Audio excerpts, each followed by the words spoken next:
Pemirsa, antisipasi lonjakan kasus demam berdarah Denggi DBD di sejumlah daerah mulai menimbulkan kekhawatiran, tidak terkecuali di Denpasar. Meski tidak menunjukkan peningkatan, namun langkah antisipasi harus dilakukan.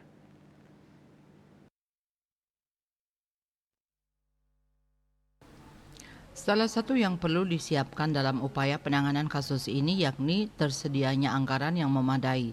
Tahun ini Dinas Kesehatan Dinkes Denpasar menganggarkan dana fogging fokus sebesar Rp634.668.000. Kepala Dinas Kesehatan Kota Denpasar Dr. Ana Agung Ayu Chandrawati dikonfirmasi mengatakan dari jumlah tersebut sudah termasuk gaji petugas fogging dan ULV. Adapun rincian biaya tersebut yakni untuk bahan bakar dan pelumas fogging Rp404.268.000, sedangkan untuk gaji petugas fogging fokus dan ULV yakni Rp223.400.000. Selain itu juga digunakan untuk masker respirator untuk petugas fogging Rp1.600.000 dan Rp5.400.000 untuk aki ULV. Ada juga anggaran untuk gaji jumantik atau juru pemantau jentik di Kota Denpasar. Saat ini Denpasar memiliki 413 orang pegawai jumantik. Setiap orang pegawai digaji Rp1.500.000 per bulan, sehingga total anggaran gaji per tahun senilai Rp7.614.000.000. Selain itu juga ada 42 koordinator jumantik dengan gaji Rp2.700.000 per bulan, sehingga dalam setahun gaji untuk koordinator jumantik Rp1.393.200.000. Untuk diketahui sejak bulan Januari hingga 17 Maret 2024 tercatat jumlah kasus di Kota Denpasar sebanyak 115 kasus.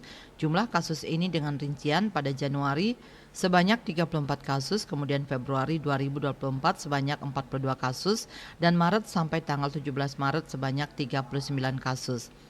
Namun menurutnya jika dibandingkan dengan tahun 2023 lalu, kasus DBD ini jauh menurun, di mana tahun 2023 sejak Januari hingga Maret terjadi sebanyak 781 kasus, dengan rincian Januari 296 kasus, Februari 255 kasus, dan Maret 230 kasus.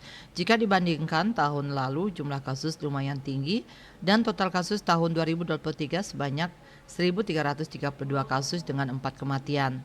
Selain fogging fokus dan menurunkan petugas jumantik, pihaknya tetap mengedukasi masyarakat agar melaksanakan pemberantasan sarang nyamuk atau PSN secara konsisten. Di samping itu, para jumantik juga tetap melakukan kunjungan rumah untuk ikut memantau jentik dan sekaligus mengedukasi masyarakat. Masyarakat juga tetap diedukasi agar melaksanakan PSN, oleh karena fogging ini hanya membunuh nyamuk dewasa.